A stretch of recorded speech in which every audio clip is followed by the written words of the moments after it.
a gente começa a tratar hoje a temática dos blocos de integração regional, certo?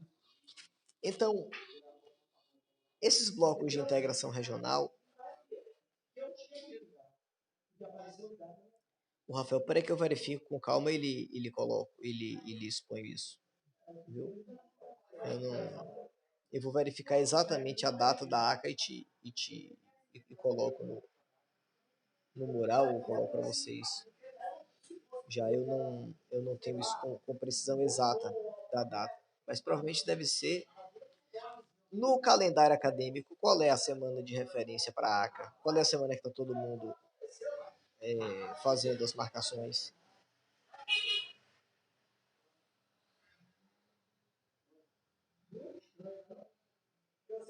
Há uma semana específica, não é isso?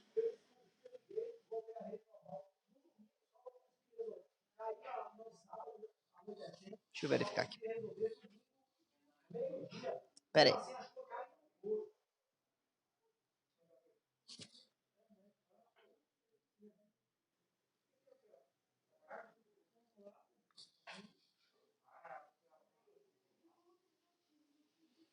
18, 18 a 26. É, ser na próxima semana. Vai ser na próxima semana. Mas não precisa necessariamente ser no dia ser no dia de nossa aula ou no dia específico de nossa aula, porque sempre é uma atividade que vocês vão ter um pouco mais de tempo, mas eu vou sinalizando para vocês e vocês vão dando uma olhada no portal. Mas vai ser provavelmente vai ser uma atividade baseada no filme do Julgamento de Nuremberg, certo? Que é um filme de referência que eu realmente quero que vocês assistam. É extremamente importante. Dr. Pão. Quem é Dr. Pão, meu Deus do céu? Deixa eu ver aqui.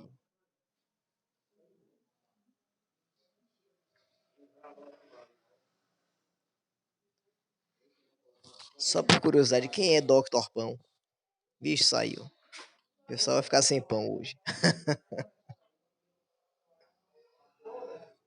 Então hoje não tem pão não, viu, pessoal? Sim, mas deve ser uma atividade. Eu tô querendo fazer uma atividade para a ACA em cima do em cima do filme O Julgamento de Nuremberg, que é um filme que é um filme de referência para vocês assistirem. Então eu já quero de antemão que aqueles que ainda não assistiram parem e assistam o filme a tratar sobre o julgamento de Nuremberg, porque é um filme da maior importância, é um filme que vai fazer abordagens importantes sobre as nossas questões discutidas em direito internacional. E provavelmente a gente vai travar algumas discussões, vai abordar alguns tópicos que vão ser de relevância para vocês responderem a ACA. Então, em princípio, se organizem para responder na semana que vem, mas eu preciso de antemão que vocês tenham assistido o filme, certo?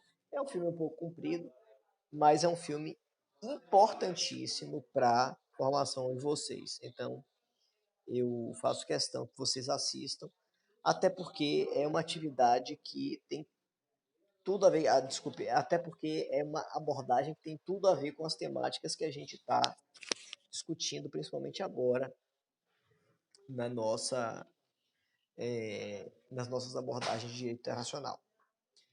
Beleza?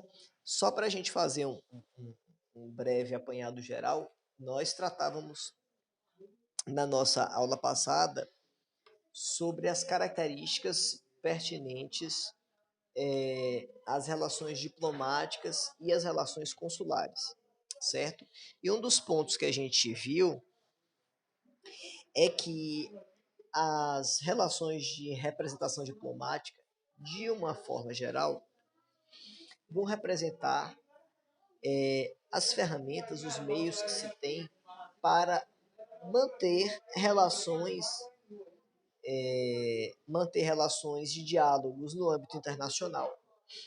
Sempre que estejamos diante de questões envolvendo interesses políticos, econômicos, comerciais, entre dois ou mais estados, ou envolvendo também as figuras das organizações internacionais, certo? Então a gente viu em uma abordagem preliminar que organizações internacionais,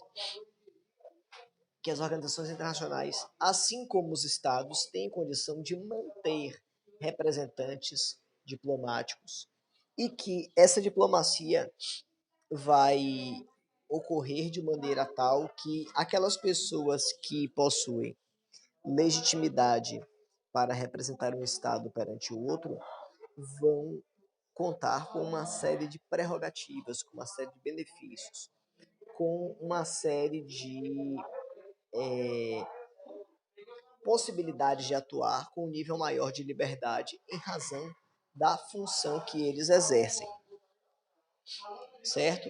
Então, de um modo geral, nós podemos reconhecer que os representantes de estados que podem ser classificados como sendo embaixadores, membros do corpo diplomático de uma forma geral, e os cônsules, os membros de um consulado, vão ter prerrogativas de representação de um estado perante outro, mas vai se distinguir em razão do nível de direito a que eles vão estar direcionados, a que eles vão estar conduzidos a gerenciar, certo? No âmbito das relações diplomáticas, nós vamos ter a figura dos diplomatas, a figura dos embaixadores, das pessoas que exercem atividades em embaixada, mas, sobretudo, em relação à figura do embaixador, como aquela pessoa que exerce uma função de representação dos interesses de um Estado perante o outro, certo? Quando falamos em representação dos interesses de um Estado perante o outro, a gente está se referindo a questões de ordem pública, a questões que envolvem direitos de natureza, questões de natureza coletiva, certo?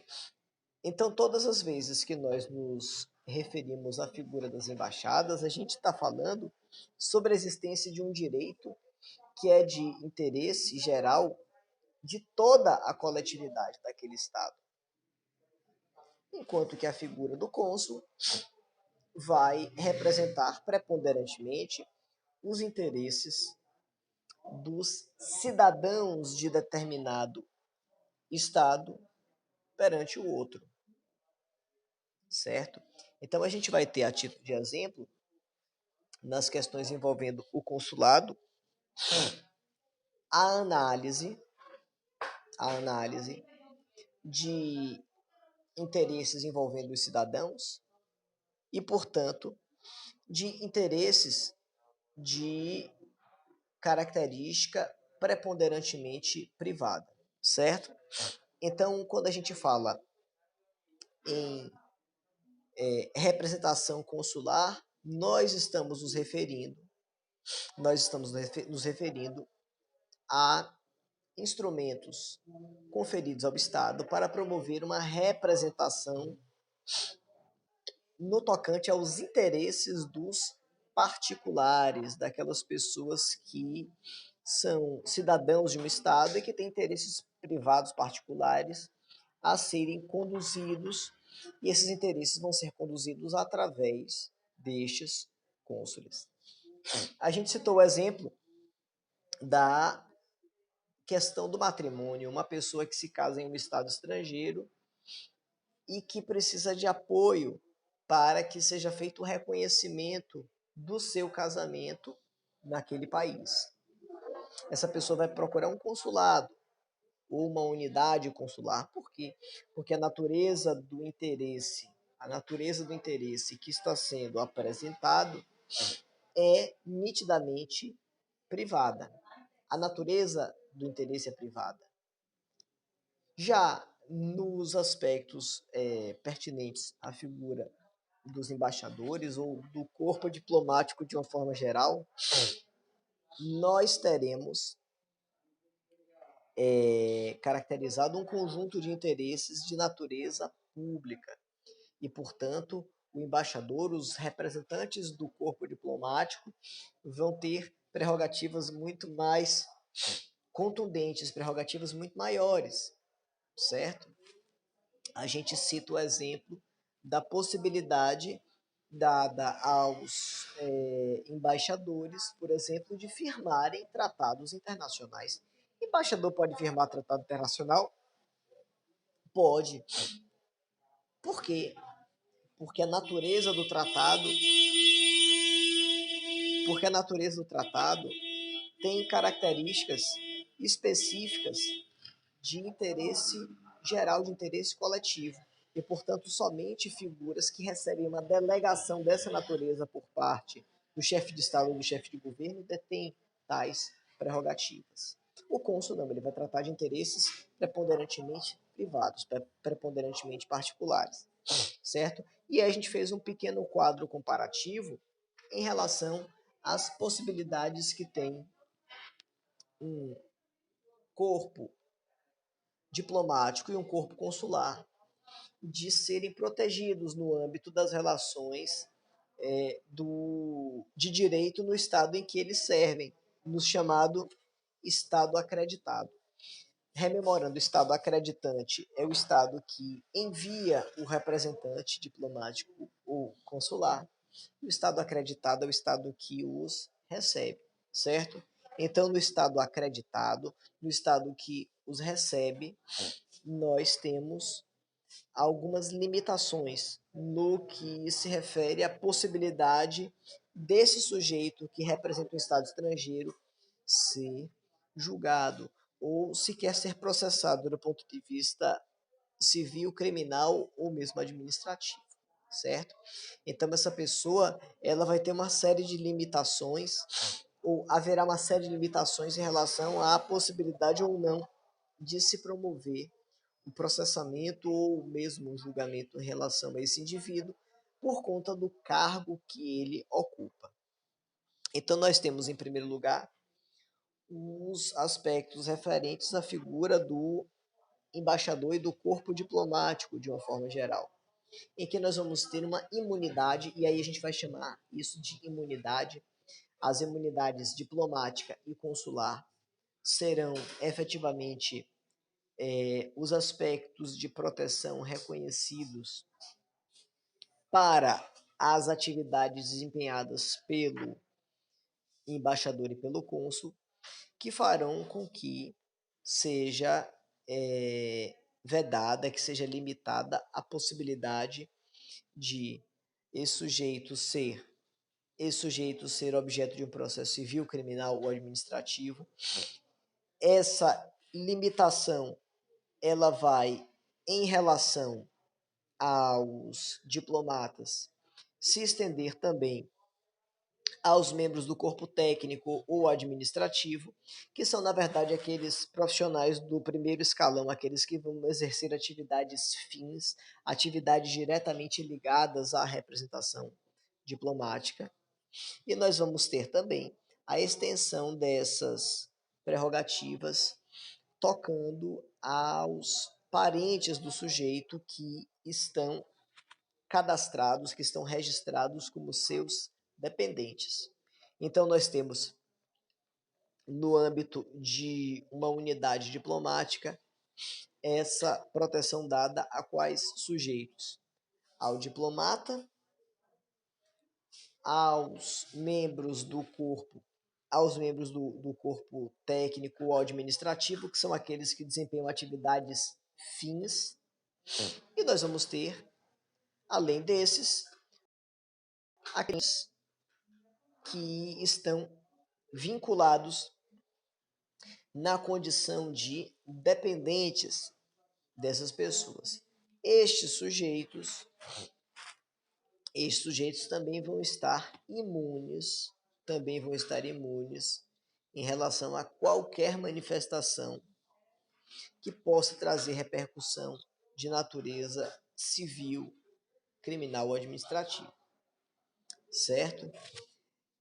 Do ponto de vista material, nós temos que haverá uma diferença em relação ao nível de proteção que é dada em relação aos membros do corpo consular, ao passo que os membros do corpo consular somente haverá imunidade em relação aos atos de ofício, certo? Rememorando, somente os atos de ofício vão ser protegidos em relação a essa, a essa prescrição de imunidade. Portanto, o cônsul ele só é protegido quando ele pratica um ato que pode trazer algum tipo de repercussão civil ou criminal, na hipótese de ser um ato diretamente ligado, diretamente atrelado à atividade de representação consular. Mas se for um ato praticado que não tenha nenhum tipo de conexão, nenhum tipo de vínculo com aquela atividade, bom, nesse caso, ele poderá sim responder do estado acreditado, do estado onde ele se encontra, do estado onde ele vai exercer as suas atividades, certo? Essa, portanto, é uma imunidade muito mais restrita, certo? E que não atinge, por exemplo, os parentes, as pessoas que estão vinculadas na condição de dependentes. Por quê? Porque parente ou dependente não pratica ato de ofício, certo? Então existe uma relação estritamente ligada à atividade prática direcionada à manifestação consular, e somente em relação a ela é que existe essa dita proteção, certo? Nós vimos também as possibilidades que existem de o sujeito acabar sendo processado e julgado no estado acreditado. Quando vai ser? Qual é essa possibilidade? Quando o estado acreditante, ou seja, quando o estado que enviou o sujeito concorda, autoriza, aquece, chancela a possibilidade dele ser processado e julgado no estado acreditado, certo? Na hipótese de o próprio estado não autorizar ou não concordar, esse sujeito vai ser processado e julgado no seu estado de origem, ele tem que ser enviado. Por quê? Mesmo que ele faça a solicitação de per si, mesmo que ele peça, essa autorização não pode ser dada, independente da manifestação do estado que lhe enviou. Por quê? Porque a proteção e os fundamentos da imunidade se pautam não no sujeito e não na sua condição, mas em razão do cargo que o sujeito está ocupando, certo? Então, o cargo que o sujeito ocupa e a função que ele exerce são os fundamentos que autorizam, que a atividade diplomática somente possa ter uma relativização, uma flexibilização da imunidade naquelas circunstâncias em que o próprio Estado que enviou o sujeito concorda, autoriza e aquece, certo? Haverá, em todo caso, sempre proteção aos bens pertencentes às unidades diplomáticas e consulares. Então, o local da embaixada e do consulado é protegido, é imune.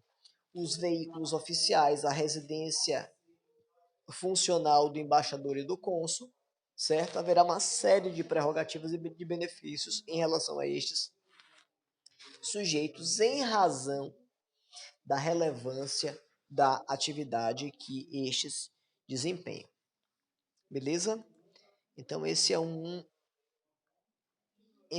resumão, esse é um apanhado geral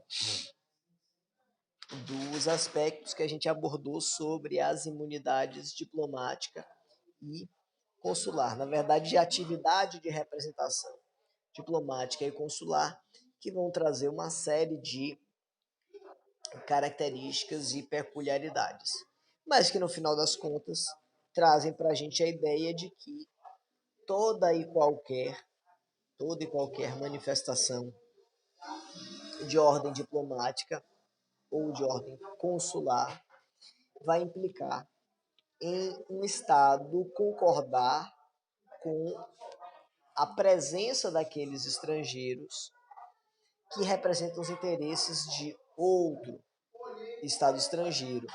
E a participação desses indivíduos é de suma importância, é de absoluta importância, sobretudo no que se refere à resolução de conflitos internacionais. Percebam que muitos conflitos internacionais são resolvidos através da diplomacia. Então, nós conseguimos muitas vezes que situações conflituosas, situações que poderiam acabar em conflito armado ou em rompimento de relações econômicas, políticas, institucionais, acabam sendo apaziguadas através das atividades de representação da diplomacia, certo? O próprio termo coloquial, no nosso próprio linguajar coloquial, nós utilizamos a expressão diplomacia sempre atrelada a uma postura conciliatória, a uma postura apaziguadora, uma postura que une ou que aproxima polos opostos a chegarem em um consenso ou a materializarem um interesse que seja comum a ambos. Beleza? Então esse é um sobrevoo dos aspectos que nós abordamos na nossa aula passada. Pessoal, a gente começa hoje a tratar de dois temas da maior importância e que inclusive vão ser temas, digamos assim, mais relevantes para vocês abordarem, até mesmo aspectos que a gente vai cobrar, que a gente vai discutir na nossa atividade de ACA, que vai estar atrelada ao filme do Julgamento de Nuremberg. Para os colegas que chegaram depois, eu inclusive sinalizo a vocês que assistam o filme do Julgamento de Nuremberg, que está postado no nosso Google Sala de Aula, certo? Então arranjem um tempinho ao longo dessa semana e assistam o filme, que vai ser extremamente importante para que você possa compreender aspectos ligados à estrutura de direito internacional, na correlação entre os estados como nós os conhecemos hoje, e de que maneira os direitos humanos tiveram uma importância fundamental na construção também do nosso direito internacional, certo? Então é muito provável, por exemplo, que a gente vai trabalhar uma aula especificamente voltada à relação entre o direito internacional e os direitos humanos na semana seguinte à realização desse trabalho. Mas é primordial que vocês assistam o filme, beleza? A gente está com a quantidade bastante razoável de pessoas aqui. Só para repetir o que eu falei, alguns colegas me perguntaram sobre nota. Eu já falei com os outros aqui que eu estou com um probleminha de fazer a postagem no sistema. Eu já reportei essa dificuldade à coordenação e ao pessoal da TI. Mas você que não viu sua nota ainda, entre no seu e-mail institucional e lá haverá um e-mail com sua nota, certo? Porque depois que vocês fizeram a avaliação, eu já solicitei que fosse encaminhado um e-mail de retorno para detalhar para vocês, para explicitar para vocês, na verdade, a avaliação, certo? A nota da avaliação. Beleza?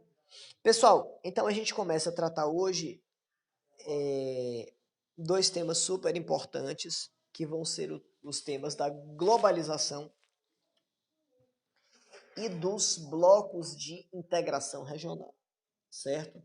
Globalização e blocos de integração regional. Deixa eu só mudar aqui de lugar. Os blocos de integração e a globalização vão ter uma relação direta uns com os outros. Na verdade, a globalização é um tema da maior relevância que é objeto de discussão no campo da política, no campo do direito, no campo da geografia. Então, existem uma série de aspectos que hoje influenciam no nosso cotidiano e que influenciam hoje na nossa vida e que estão atrelados ao conceito de globalização, certo? De que é que se trata a globalização? A globalização é um fenômeno mundial que decorre de um termo que foi construído em meados da década de 80, que vai trazer para a gente uma série de compreensões sobre de que maneira ocorre a intensificação, o fortalecimento das relações envolvendo os estados, os povos, uns com os outros, certo?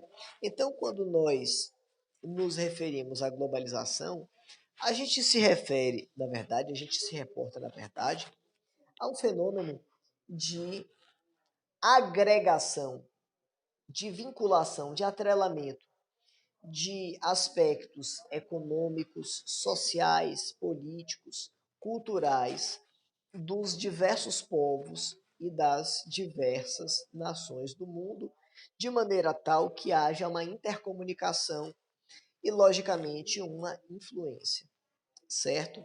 Então, nós temos hoje e cada vez mais esse fenômeno da globalização como um aspecto presente nas nossas vidas. Não há como falar na existência humana, na manutenção das sociedades, sem pressupor a existência de um fenômeno de globalização que faz com que nós possamos influenciar e sermos influenciados por aspectos culturais, econômicos, políticos de outros países, certo? Quando nós paramos para analisar, por exemplo, a força da comunicação e a velocidade com a qual ela se desenvolve hoje, envolvendo diversos aspectos da nossa vida, isso nada mais é do que uma manifestação concreta, materializada do que a globalização traz e quais são os seus aspectos práticos. Então, por exemplo, quando nós falamos sobre tendências musicais, quando nós falamos sobre comportamentos, quando nós falamos sobre influências culturais, isso é globalização materializado nos últimos níveis. Então, se você pega determinados comportamentos, determinados posicionamentos, determinadas posturas, determinadas manifestações que acontecem em países que exercem algum tipo de influência sobre outros, você vai ver isso de forma muito nítida. Então, se nós temos a possibilidade ou a inclinação de nos utilizarmos de bens de consumo provenientes de outros países, nada mais é isso do que o fenômeno da globalização. Se nós adotamos comportamentos sociais que imitam ou que se aproximam de comportamentos culturais de outros povos, de outras localidades, isso nada mais é do que globalização, certo? Então a globalização, ela teve uma importância, ela tem uma importância muito grande na construção dos conceitos de sociedade contemporâneos, isso desde sempre, desde que o homem começou a estabelecer relações comerciais, políticas, começou a circular moeda, por exemplo, trocando entre uma localidade e outra, entre um corpo coletivo e outro, entre pessoas de estados diferentes ou de regiões diferentes. Isso, desde tempos imemoriais, você já começava as influências culturais, políticas e econômicas que desaguaram no processo de globalização tal qual nós o conhecemos hoje, certo? Então, então se você assiste filmes de Hollywood hoje, você está se submetendo a influências de natureza globalizante. Se você gosta de história em quadrinho japonesa, aqueles animes, você está diante de um fenômeno que é nitidamente globalizante. Se você gosta de tecnologia, se você gosta de inovação, você está submetido a um processo globalizante. Esse tipo de comunicação que nós estamos estabelecendo agora nada mais é do que a concretização prática de como a globalização nos permite ter acesso a uma série de facilidades e que nós sofremos influência em todos os níveis, certo? Hoje você não tem nenhum país que seja uma ilha isolada. Existem, portanto, aspectos e influências que são transmitidos através da globalização e que atingem um universo bastante grande, bastante significativo de pessoas. Então, nós estamos reunidos, cada um em suas casas, em seus locais de trabalho, enfim, nos comunicando através de ferramentas de tecnologia que nada mais são do que instrumentos que decorrem do processo natural da globalização. Então, nós não temos como nos esquivar de nos utilizar de elementos e de aspectos vindos de outros países, certo? Então, esse fenômeno da globalização, ele cada vez está mais nítido, cada vez está mais presente no nosso contexto, certo? Ele permite que haja um nível de interação muito mais significativo, muito mais consistente entre os estados. Então, os estados, mais do que nunca, estão vinculados, estão atrelados uns aos outros, sabe? Discutindo questões de interesse comum, abordando aspectos relevantes do ponto de vista da política, da economia, por aí vai. E, sobretudo, trocando informações em todos os níveis, certo? Esse fenômeno da globalização vai ser, na verdade, mais um passo, vai ser, na verdade, mais um passo, vai ser, na verdade, mais um aspecto elementar de um fenômeno sociológico que é o que nós estamos vivenciando hoje e que reflete de maneira muito clara, muito nítida a maneira como nós vivemos, que é a chamada crise da pós-modernidade.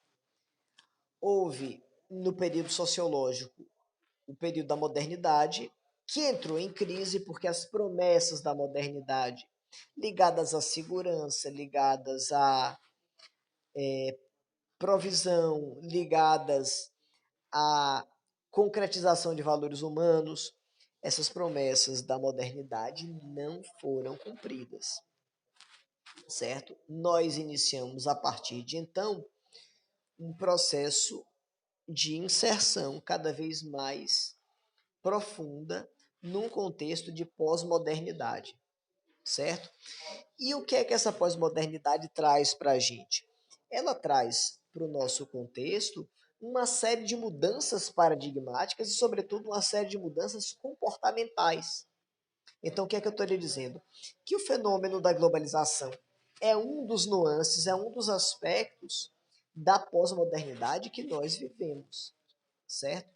Essa pós-modernidade, ela tem essa nomenclatura porque ela surgiu depois da modernidade e com características muito distintas, com características muito diferentes da modernidade. A gente consegue perceber que a pós-modernidade.